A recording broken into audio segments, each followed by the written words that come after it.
Com coragem vamos alcançar a paz,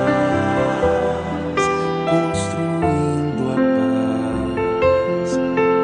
a paz, construindo a paz.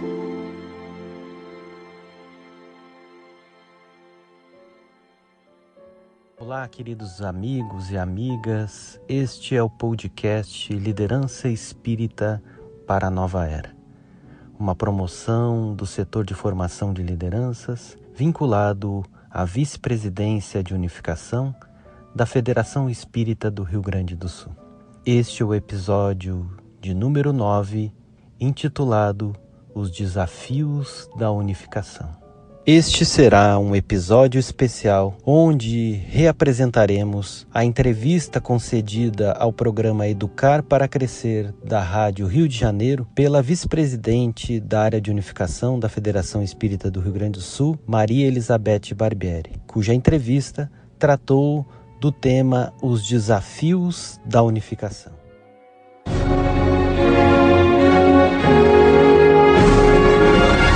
A Rádio Rio de Janeiro passa a apresentar o programa Educar para Crescer. Produção e apresentação, Cristiane Drux.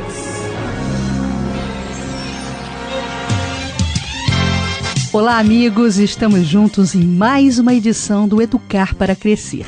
E o tema de hoje nos falará sobre a proposta da unificação. Para isso, nós temos uma convidada muito especial. É a nossa amiga Elizabeth Barbieri. Ela é da Federativa do Rio Grande do Sul, tarefeira da FERGS e também secretária do Conselho Federativo Nacional da FEB. Nós vamos conversar com a Elizabeth sobre as questões que envolvem a unificação e outros assuntos correlatos. Mas antes, vamos à nossa página inicial.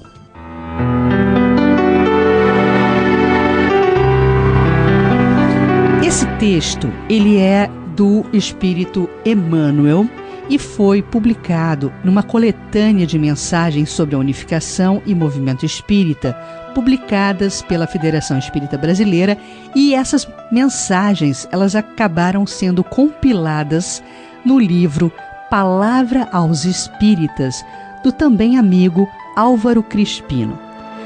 A lição número 4 vai nos falar de unificação e começa assim: quem não está comigo é contra mim, e quem comigo não ajunta, espalha, iniciando com uma citação de Jesus em Lucas, capítulo 11, versículo 23.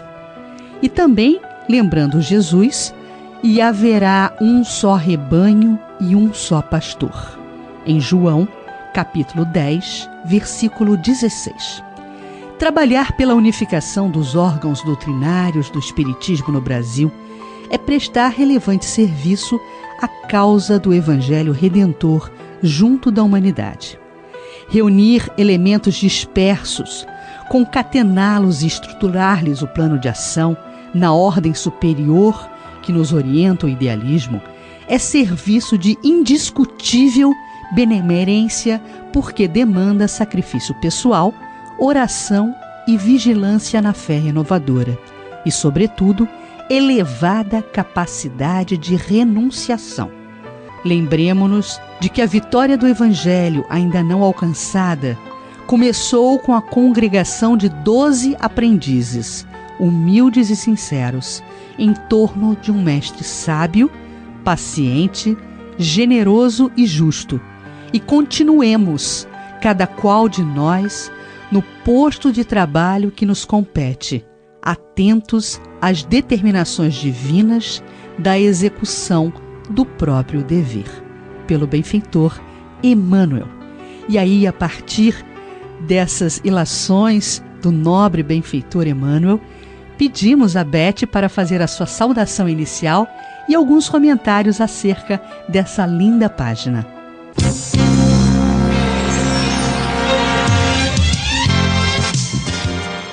Beth, é muito bom tê-la aqui conosco no Educar para Crescer. E nesse texto, Emmanuel nos fala de diretrizes superiores, né, para o processo de unificação. Mas ele também nos adverte em relação aos esforços, aos sacrifícios pessoais que precisam ser empreendidos em todo esse processo de unificação. Então, cara amiga Beth, eu gostaria que você fizesse as saudações iniciais e comentasse para a gente o que, no seu entendimento, sejam esses sacrifícios pessoais, esses esforços tão necessários para o processo de unificação. Então eu quero, em primeiro lugar, saudar os ouvintes da Rádio Rio de Janeiro e também agradecer a Cris e aos demais apresentadores, produtores desse programa, por essa oportunidade bendita de aprendizado, de diálogo sobre esses aspectos tão importantes para o cumprimento da missão do Espiritismo, que é a unificação do movimento espírita e a união dos espíritas. Quando nós ouvimos o benfeitor, Cris, falando sobre os sacrifícios de natureza pessoal, e nós ficamos, então, identificando, primeiramente, as alegrias que nós fruímos quando estamos agregados ao trabalho federativo, às lides de unificação. E elas são tantas, não é?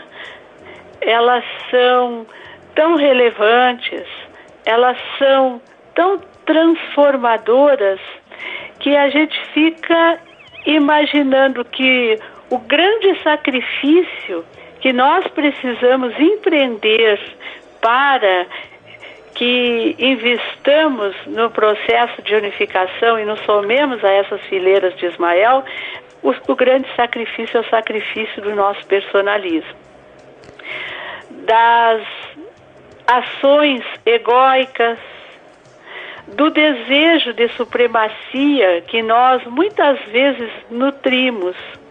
São os grandes desafios e os grandes sacrifícios que, na nossa modesta perspectiva, eu imagino que nós tenhamos que fazer. Porque se nós vamos pensar assim, nós temos que fazer alguns sacrifícios de natureza familiar. Aí vou lembrar do diálogo de Pedro com Jesus em Boa Nova, onde Pedro traz essa afirmação: Senhor, os teus discípulos são jovens, eles não têm compromisso de família, eu tenho. E aí Jesus diz a ele: mas Pedro, na divulgação da Boa Nova, até a família lhe está subordinada. Perfeito. Olha que coisa bonita, não é? É muito importante essa Porque sua significa lembrança. o quê? Que a nossa família, ela faz parte do conjunto da obra.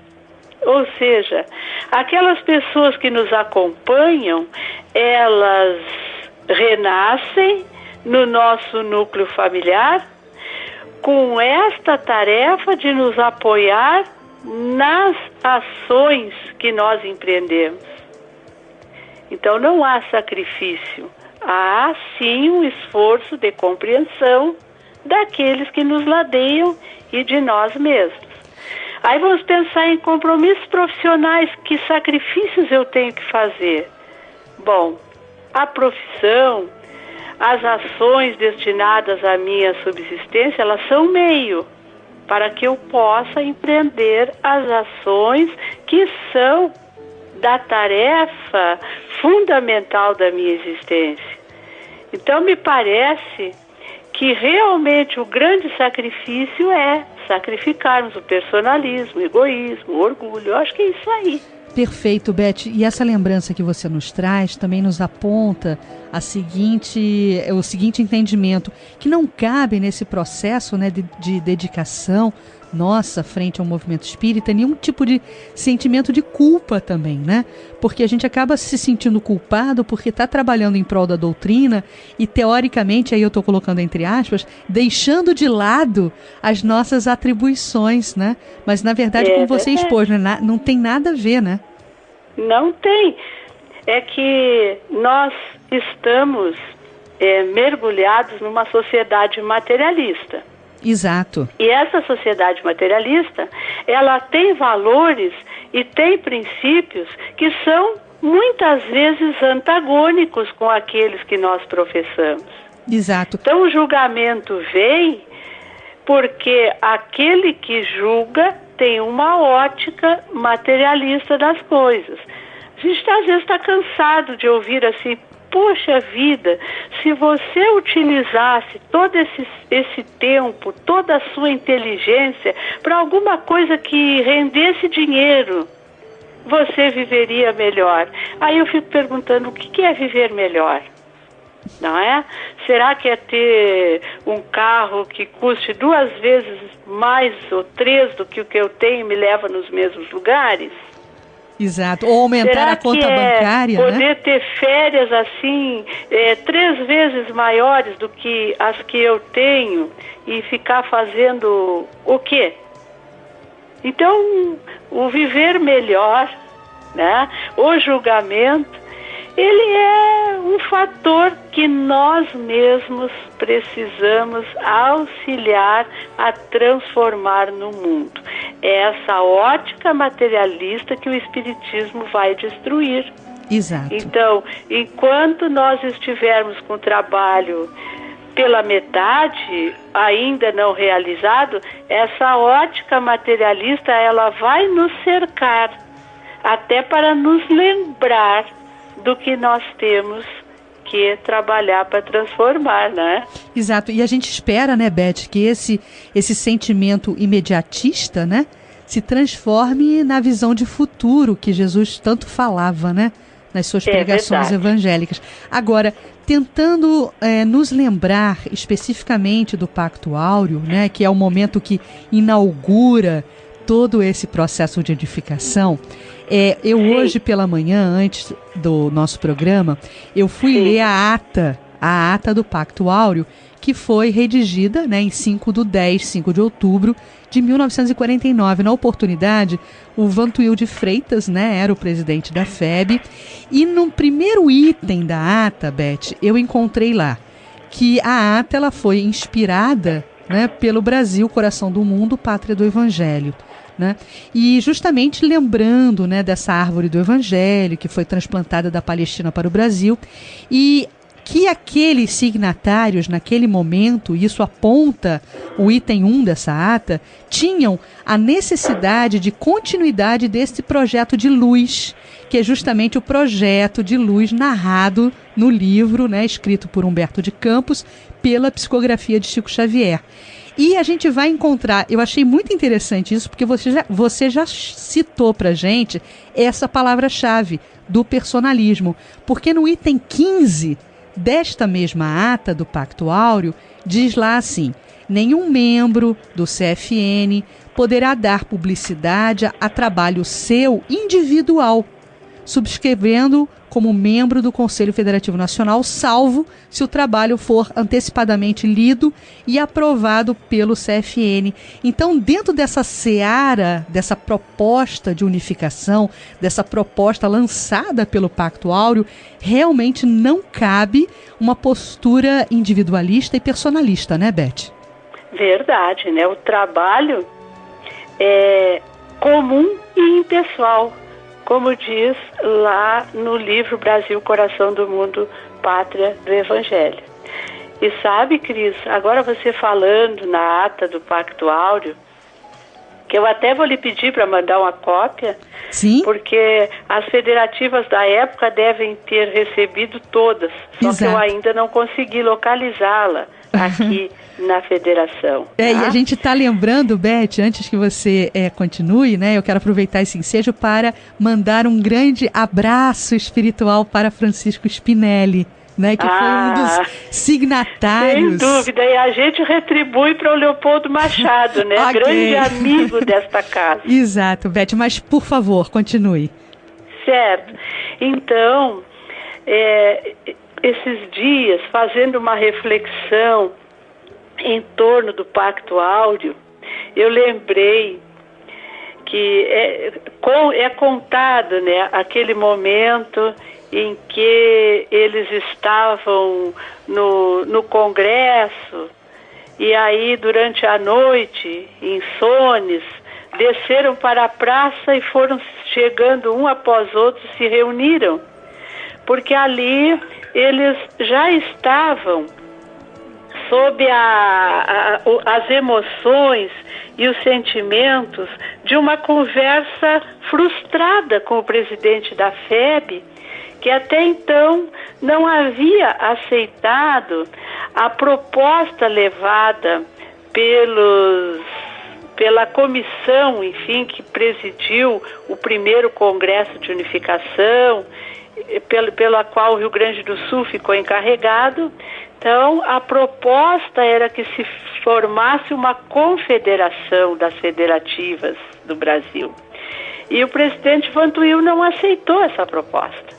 Então, eles estavam todos, como é de se esperar, frustrados porque haviam trabalhado um ano inteiro para levar uma proposta de unificação e ela não foi aceita.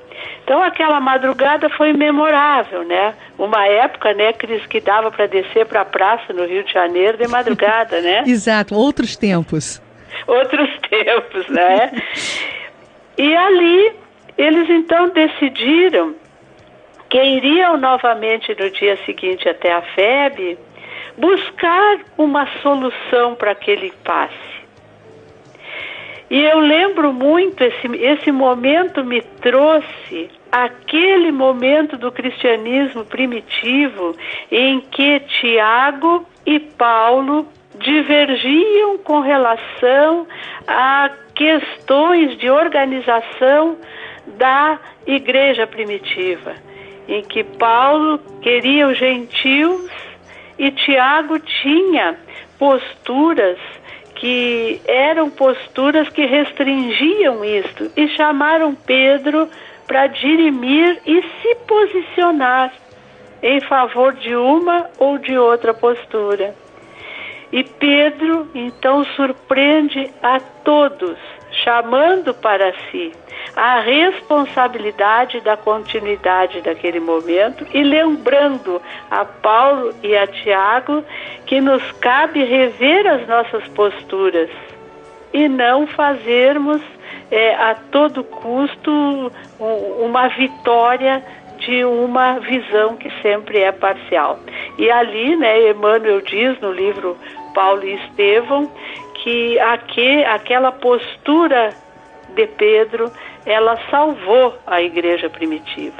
E eu fico pensando e tentando fazer assim, de uma forma muito pobre, uma visualização do momento em que os signatários, depois signatários do Pacto Áureo, chegam à sede da FEB, buscando um caminho, com cada um com a sua ideia, e recebem do presidente Vantuil o pacto redigido nos termos da FEB. E é claro que este documento não era o que eles queriam nem pensavam, mas eles aceitaram numa postura idêntica à postura de Pedro. E ali,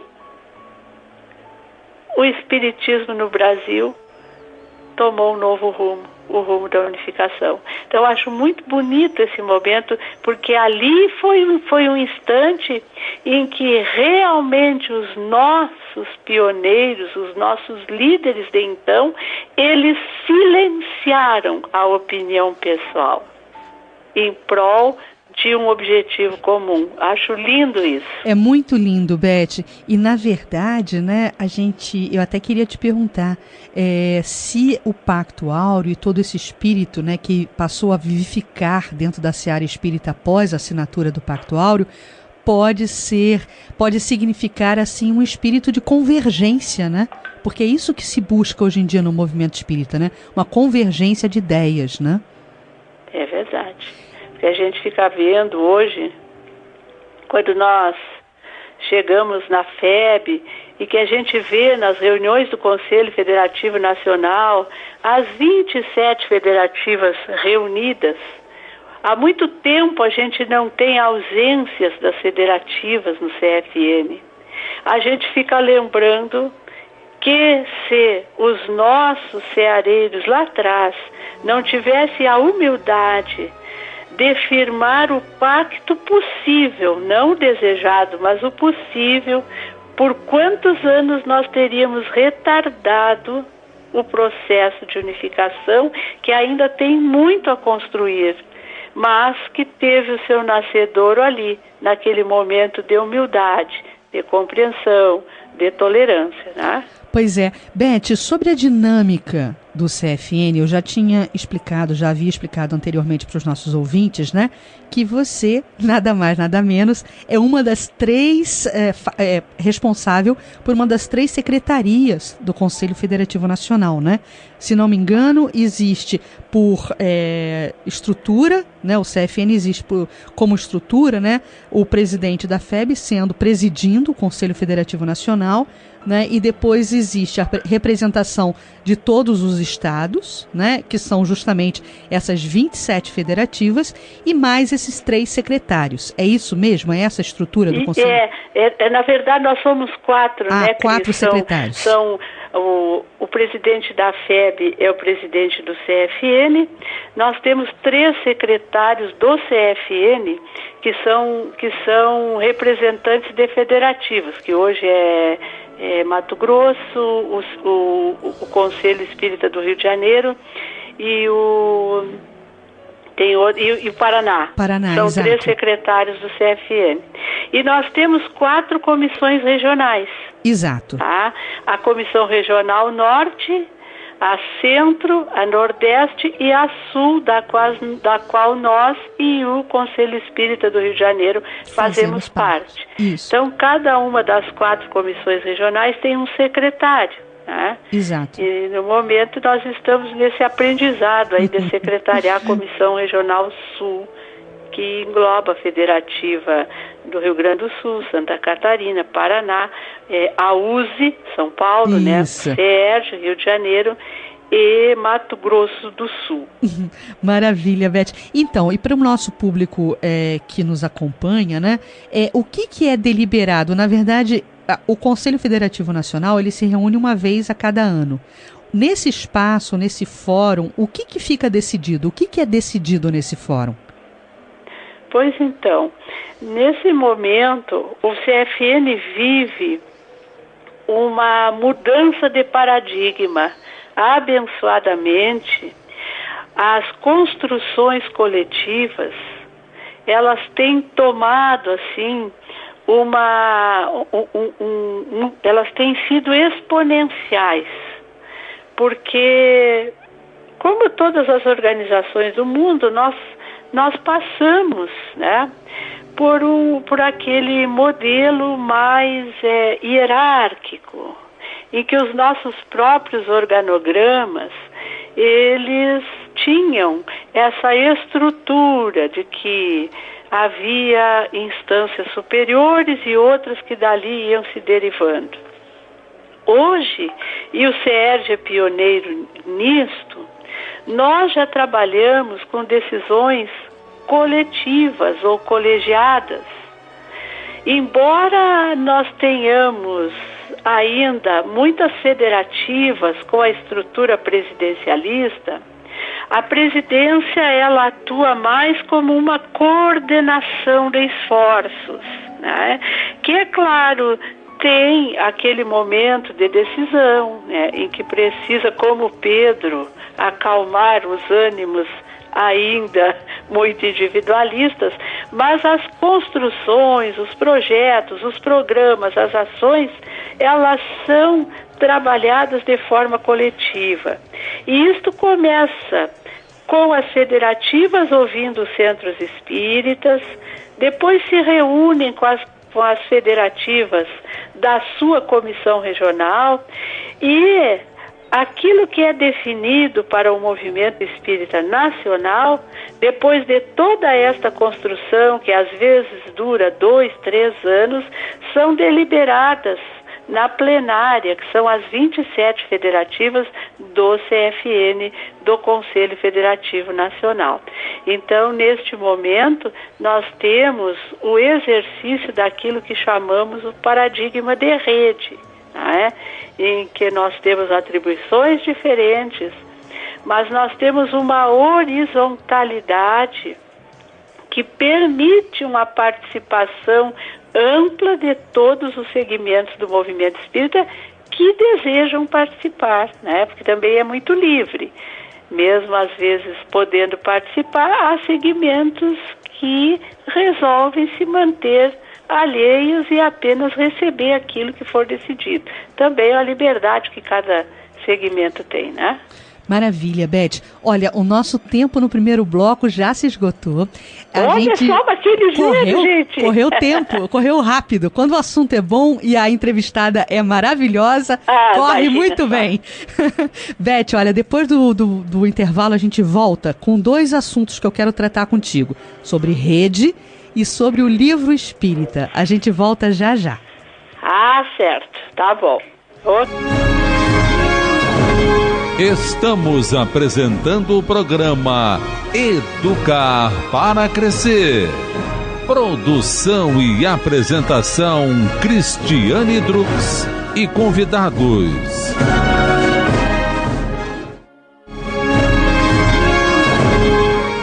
Voltamos a apresentar o programa Educar para Crescer.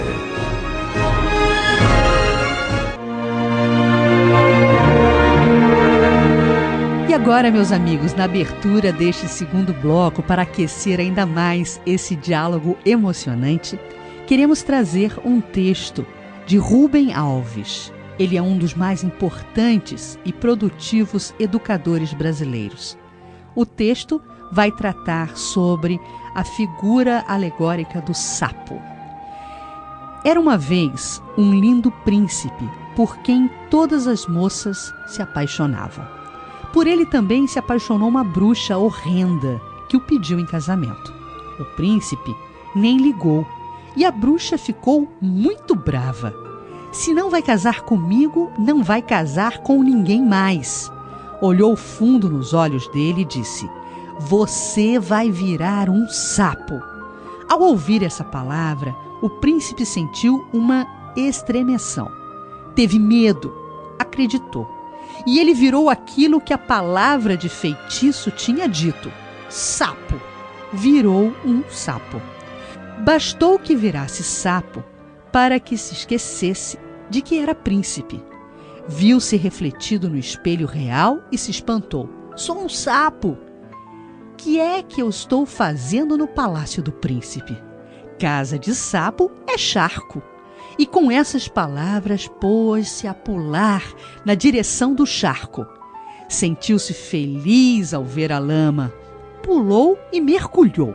Finalmente, de novo, em casa, disse ele. Como era sapo, entrou na escola de sapos para aprender as coisas próprias de sapo.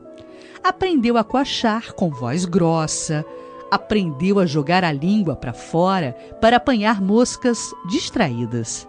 Aprendeu a gostar do lodo. Aprendeu que as sapas eram as mais lindas criaturas do universo. Foi aluno bom e aplicado. Memória excelente. Não se esquecia de nada. Daí suas notas boas. Até foi o primeiro colocado nos exames finais, o que provocou a admiração de todos os outros sapos, seus colegas, aparecendo até nos jornais.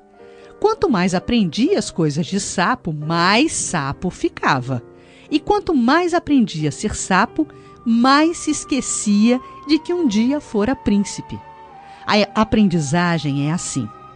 Para se aprender de um lado, há que se esquecer do outro. Toda aprendizagem produz esquecimento. O príncipe ficou enfeitiçado. Mas feitiço, assim nos ensinaram na escola, é coisa que não existe, só acontece nas histórias da carochinha. Engano, meus amigos. Feitiço acontece sim. A história diz a verdade. Feitiço. O que é? Feitiço é quando uma palavra entra no corpo e o transforma. O príncipe ficou possuído pela palavra que a bruxa falou. Seu corpo virou e ficou igual à palavra. A história do príncipe que virou sapo é a nossa própria história. Desde que nascemos, continuamente palavras nos vão sendo ditas. Elas entram no nosso corpo e ele vai se transformando, virando uma outra coisa, diferente do que era. Educação é isto, o processo pelo qual os nossos corpos vão ficando iguais às palavras que nos ensinam. Eu não sou eu sou as palavras que os outros plantaram em mim. Esquecer para lembrar. A psicanálise nenhum interesse tem por aquilo que se sabe. O sabido, lembrado, aprendido é a realidade sapal, o feitiço que precisa ser quebrado. É preciso esquecer para se lembrar. A sabedoria mora no esquecimento. Acho que o sapo, tão bom aluno, tão bem educado, passava por períodos de depressão. Uma tristeza inexplicável, pois a vida era tão boa, tudo tão certo, a água da lagoa, as moscas distraídas, a sinfonia unânime da saparia, todos de acordo. O sapo não entendia. Não sabia que sua tristeza nada mais era que uma indefinível saudade de uma beleza que esquecera. Procurava que procurava, no meio dos sapos, a cura para sua dor. Inutilmente, ele estava em outro lugar. Precisamos esquecer o que aprendemos e reproduzimos no campo da religião para lembrar o que esquecemos como espíritos imortais reencarnados. Temos que acordar em nossas memórias de sapos as lembranças de príncipes que somos todos nós. Somos príncipes encarcerados em corpos sapos. A cada dia que passa, somos chamados a reproduzir a realidade perceptível e nos distanciamos da realidade esquecida. Somos príncipes e, como tais, devemos pensar, sentir e decidir. Esse texto é lindo, né, Beth? Dá muito para pensar, né? Muito, muito mesmo. Então, nós somos espíritos príncipes encarcerados em corpos sapos. E como falávamos no primeiro bloco, né, a partir de exortações também do Dr. Bezerra de Menezes, ele nos lembra que o processo de unificação, ele é um processo, mas o imperativo da união é um imperativo imediato, né? Porque, sem dúvida. Porque sem essa união, né, sem esse deixar transbordar para fora na nossa relação interpessoal o nosso melhor, vai ser o grande esteio para que essa unificação aconteça, não é isso, Beth? É verdade. A gente fica pensando que nós temos, né, uma capacidade de gravitação para Deus. Isso é impositivo, né? Isso é determinante, isso faz parte da nossa essência. E às vezes nós não percebemos isso, que nós temos uma destinação comum. A gente fala na fraternidade e na família universal, mas a gente ainda não tem a dimensão de que todos esses movimentos que nós fazemos, por menores que sejam, para nos afastarmos uns dos outros, eles retardam a nossa gravitação para Deus, como diz a questão 1009 do Livro dos Espíritos, né? Gravitar para a unidade divina. Eis tal o objetivo da humanidade. Então, o processo de unificação, ele é mais uma oportunidade que nós temos de gravitar para a unidade divina. E quando nós fazemos um movimento inverso, nós estamos nos afastando do nosso propósito existencial. E aí nós vamos ficando na condição do sapo, satisfeito com as mesmas moscas, com a mesma lagoa, com a mesma paradeira, sem aproveitarmos as oportunidades de despertarmos, como diz o belo texto do Rubem Alves, a nossa principesca natureza divina, né? Isso é algo que a gente às vezes não para muito para pensar. Satisfeitos com a nossa mediocridade, nós vamos nos recusando a crescer. Satisfeitos com o brejo, né, Beth? É verdade. Satisfeitos com o brejo. Até que o brejo seque, né? Exato, porque minha aí a dor chega e ela vai fazendo a drenagem do brejo. Isso, quando a gente vê, ele não existe mais. Aí a gente tem que se mover, mas não precisaria ser assim, não é? Exato. Olha, eu tô recuperando aqui também um pensamento de Bezerra de Menezes, que ele fala que nós não devemos nos esquecer que o nosso trabalho-desafio é de demolir aquilo que se encontra ultrapassado, destruir as ideias esclerosadas, substituindo-as pelas novas que vierem do mais além e receberam a contribuição lúcida de homens e mulheres que reencarnaram sob a égide do Espírito de Verdade, para que o Paracleto pudesse expandir a palavra de Jesus de polo a polo. E com isso, Beth, eu estou querendo recuperar aquela ilação que você nos fazia no primeiro bloco sobre horizontalidade e sobre trabalho em rede. Eu queria que você pudesse nos falar um pouquinho dos benefícios do trabalho em rede. Pois é. A gente fica pensando que a mudança devia ser para nós, espíritos imortais, uma coisa simples e já assimilada, mas não é. Nós sabemos e estudamos que estamos submetidos à lei do progresso, que à medida em que o conhecimento se amplia e o sentimento se transforma, nós vamos tendo horizontes mais vastos e somos convidados a rever posturas, entendimentos, métodos de atuação e de inserção no mundo. Mas nós somos resistentes. A resistência à mudança é algo estudado em todas as organizações. E isso é da natureza do ser humano porque lhe tira da zona de conforto, seca o brejo. Então nós ainda temos no movimento espírita posturas hierárquicas e posturas autocráticas, em que nós costumamos, eu não gosto muito de repetir essas coisas, mas às vezes a gente evidencia até para que pensemos em algumas posturas que nós ainda alimentamos, né? Que é o dono do centro espírita, é o dono da federativa, é o dono do departamento, é o dono da área. Por quê? Porque nós ainda estamos trabalhando naquele paradigma em que um manda e os outros obedecem. E nós temos uma geração hoje que é uma geração que não se subordina mais, porque imagina assim, eu não preciso mais do documento que está na tua gaveta fechado para saber das coisas. Eu na internet, eu pesquiso e eu vou encontrar se eu quiser. Eu não tenho mais que ter aquele interlocutor de alguma coisa que eu precise de alguém.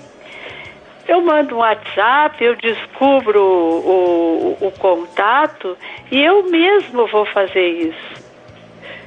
Em um paradigma de rede, alguma coisa que eu faço hoje aqui no Rio Grande do Sul, daqui a pouco está lá no outro lado do mundo. Eu não tenho como estabelecer essas barreiras. Então a gente vai dizer, tá, mas então isso vai virar um anarquismo, nós não vamos ter mais autoridade? Vamos, mas aí é que está o grande diferencial. Hoje nós temos que ter autoridade. Hoje nós precisamos aprender a liderar inspirados em Jesus, porque é só o vínculo de confiança e são só os elementos representativos do caráter lastreado no amor que vinculam as pessoas umas às outras na instituição. Autoritarismo, essas questões todas de hierarquia, isso não existe mais. Isso está caindo, isso está ruindo. A única hierarquia que nós reconhecemos e temos hoje é a hierarquia da competência, é a hierarquia do amor, é a hierarquia daquelas pessoas que verdadeiramente eles têm ascendência sobre as pessoas pelos seus atos, pelo seu caráter, pelo seu amor, não é? É isso. São aquelas atrofias, né, que a gente falava, que a gente, não, Bezerra citava, que falava das ações esclerosadas, né, Beth? Exato. E aí? São escleroses mesmo. Paulo falava nisso quando ele analisava as igrejas primitivas e um dia ele disse, conversando com Barnabé, né? Se nós ficarmos na dependência dos fariseus anquilosados, a igreja iria se extinguir. Então nós temos que buscar outros campos, nós temos que buscar os gentios. E é isto que hoje nós vemos, às vezes, nas nossas fileiras, a reclamação da falta de trabalhadores. Divaldo, certa feita, entrevistado sobre isto, ele até está num daquele livro, acho que é Diálogos com os Dirigentes Espíritas, e ele diz, nós não temos carência de trabalhadores no movimento espírita, nós temos carência de liderança. Perfeito. E é verdade. É isso. Porque é o modelo de liderança que vai inspirar as pessoas a se agregarem à tarefa ou não. E o paradigma de rede abre muito isto, né? Porque a rede, ela te coloca como agente das realizações e não apenas de alguém que recebe. O centro espírita na rede, ele tem o dever de fazer a busca e a contribuição naquilo que o órgão federativo vai realizar e empreender para atender às necessidades do centro espírita. Então, aquela pergunta que diz assim, o que a federativa faz por nós? Ela precisa ser respondida. Tu és a federativa. O que tu estás fazendo por ti? Muito bom, Beth. Olha, eu tô aqui consultando meus livros que estão esparramados aqui sobre o balcão no estúdio. E enquanto você fala, eu tô compartilhando aqui. E olha quem vem complementar a sua frase, viu? José Petitinga e Viana de Carvalho. Eu vou ler aqui um trechinho. Nossa. E depois eu vou pedir para você comentar. Ambos falam o seguinte: há lugares para todos trabalharem, não, porém, como pretensos chefes, hierarquizados perigosamente, com uma deplorável hipertrofia dos valores legítimos interiores e uma inconsequente supervalorização dos títulos e conquistas mundanos. A realeza, ela é sempre espiritual. A superioridade em nossos labores é de qualidade moral, merecendo respeito todos os esforços que visem a meta sempre ingente, melhorar o homem e a comunidade humana, guiando-nos para Jesus. Pois é. A gente tem uma doutrina que tem uma visão de futuro que ela é cativante. talvez seja o primeiro pilar que nós precisamos elaborar conosco quando nós queremos mobilizar as pessoas para a colaboração, a solidariedade, o engajamento no trabalho, seja este, né? Da gente ajustar a nossa perspectiva. O que é que eu estou comunicando com aqueles que me cercam? Isso se chama visão, isso se chama compartilhamento de visão.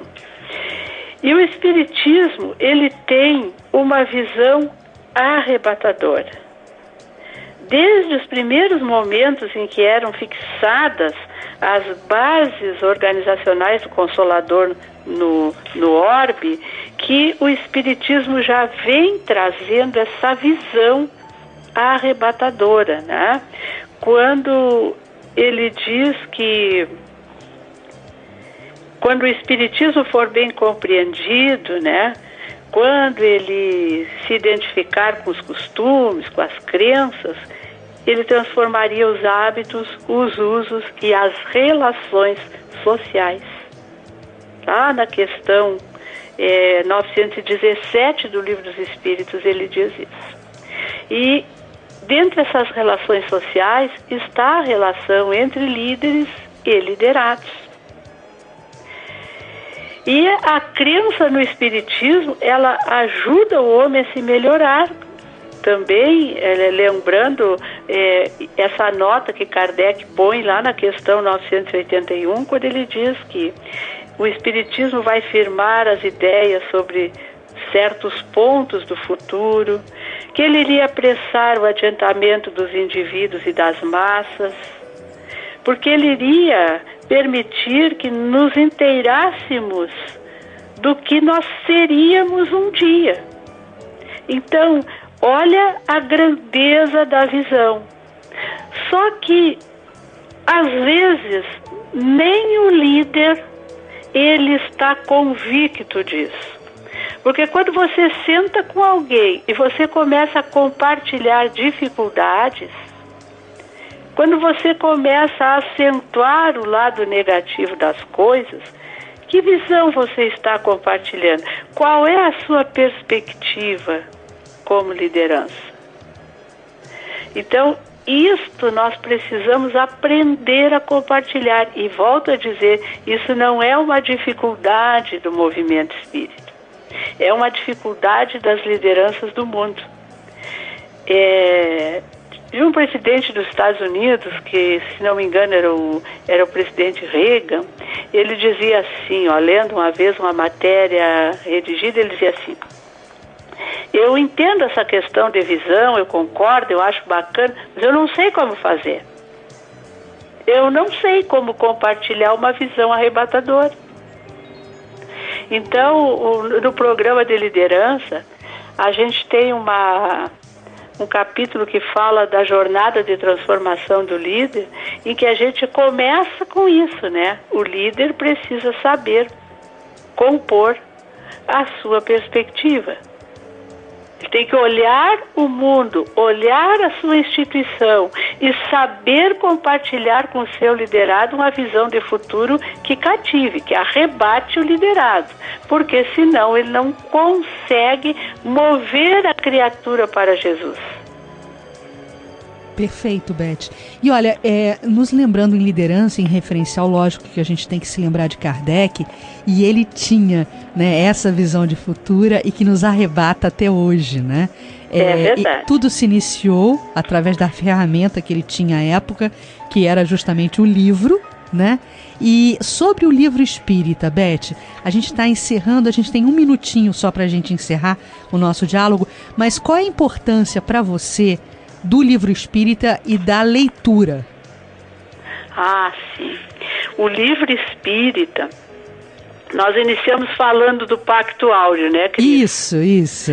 Pois a gente pensa que o livro espírita, como diz lá na diretriz 8 do Plano de Trabalho para o Movimento Espírita, ele é o elemento essencial para o cumprimento da missão do Espiritismo. E nós ainda não atentamos para isso. O livro espírita, dentro das nossas instituições, ele precisa ter aquela posição de realce. Porque sem nós popularizarmos o livro espírita, o bom livro, as obras fundamentais do Espiritismo, as obras complementares abalizadas, nós não cumpriremos com a missão do Espiritismo. Ele é verdadeiramente assim, ele é o alimento, ele é a veste adequada dos pensamentos, ele é o elemento higienizador da psicosfera do mundo, ele é a luz que precisa se acender nas nossas mentes. Então, ler o livro espírita, o bom livro espírita, aquele livro chancelado pelas equipes de análise de obras das comissões centrais, que são as federativas, este livro precisa ser aquele elemento primordial no centro espírita. Nós precisamos, nós espíritas, todos nós, aprendermos a sensibilizar os trabalhadores espíritas para a relevância do livro, nos aspectos doutrinários, de unificação e como negócio de administração, como dizia Kardec. Porque é do livro que tem que vir, sim, a sustentabilidade das nossas instituições. Isso é Kardec que diz em obras póstumas no projeto 1868. Eu fico extremamente triste quando eu vejo centros espíritas tão hábeis em fazer almoço, jantares, brechós e todas as outras atividades necessárias, mas não sabem fazer uma feira de livro, não sabem arrumar um posto de livros de forma cativante, não sabem fazer a divulgação de uma obra de maneira a sensibilizar o coração. Então, é urgente que essa diretriz 8 seja compreendida, estudada e que o livro seja, sim, a luz que vai iluminar consciência, sensibilizar corações para que a gente cumpra o nosso dever como espíritos. Muito bom, Beth. E para os nossos ouvintes que querem ter aí algo seguro, né? A gente recomenda a visita ao site da Federação Espírita do Rio Grande do Sul e a assinatura do Clube do Livro, né? Porque ali vai se encontrar uma fonte segura de pureza doutrinária e de muita perspectiva de evolução. Beth, a gente te agradece muito a presença aqui no Educar para Crescer, né? E eu queria te ouvir nas palavras finais. Então, meus queridos, é muito bom assim a tecnologia, a comunicação, ele é uma bênção. Porque eu fico lembrando em 49, quando eu fico lendo as nossas revistas Reencarnação e vendo as vezes que Leopoldo Machado veio ao nosso estado visitar os amigos do coração. Hoje a gente, através do telefone, eu não preciso visitar a Cris no Rio de Janeiro, o que é muito bom quando a gente vai, né? Mas não precisamos ficar na dependência do contato físico. Então, aos companheiros da Rádio Rio de Janeiro, ao povo do Rio de Janeiro, ao movimento espírita, a nossa gratidão imensa pela casa de Leopoldo Machado e de tantos outros luminares do nosso espiritismo. E o nosso abraço a esses companheiros magníficos e em especial a você, viu, Cris? Que tem no nosso coração um lugar muito especial, minha querida. Muito obrigada pela oportunidade. Obrigada, minha irmã de verdade. Um grande beijo, viu, Beth? Obrigado, querida, obrigado. Beijo a todos vocês aí. A Rádio Rio de Janeiro apresentou o programa Educar para Crescer. Produção e apresentação, Cristiane Drux. Para o nosso momento literário, teremos a participação especial da nossa querida amiga Carolina Renz, colaboradora da área da Vice-Presidência de Unificação no apoio à Rede Federativa. Da obra Antologia da Espiritualidade, psicografia de Francisco Cândido Xavier, pelo Espírito Maria Dolores, editado pela editora da FEB, o texto Agradeço, Senhor. Agradeço, Senhor, quando me dizes não, as súplicas indébitas que faço através da oração. Muitas daquelas dádivas que peço, estima, concessão, posse e prazer. Em meu caso, talvez fossem espinhos na senda que me deste a percorrer. De outras vezes, imploro-te favores, entre lamentação, choro, barulho, mero capricho, simples algazarra, que me escapam do orgulho. Existem privilégios que desejo, reclamando-te o sim, que se me florescessem na existência, seriam desvantagens contra mim. Em muitas circunstâncias rogo afeto, sem achar companhia em qualquer parte, quando me dás a solidão por guia, que me inspire a buscar-te. Ensina-me que estou no lugar certo, que a ninguém me ligaste de improviso, e que desfruto agora o melhor tempo de melhorar-me em tudo o que preciso. Não me escutes as exigências loucas, faze-me perceber que alcançarei além do necessário, se cumprir o meu dever. Agradeço, meu Deus, quando me dizes não com teu amor, e sempre que te rogue o que não deva, não me atendas, Senhor. Este foi, então, portanto, o episódio de número 9, Os Desafios da Unificação, do podcast Liderança Espírita para a Nova Era. Estaremos preparando para o mês de fevereiro um novo episódio, o 10º episódio, que tratará do tema O Coração do Líder. Até lá, fiquem na paz do Mestre Jesus. Com coragem vamos alcançar a paz.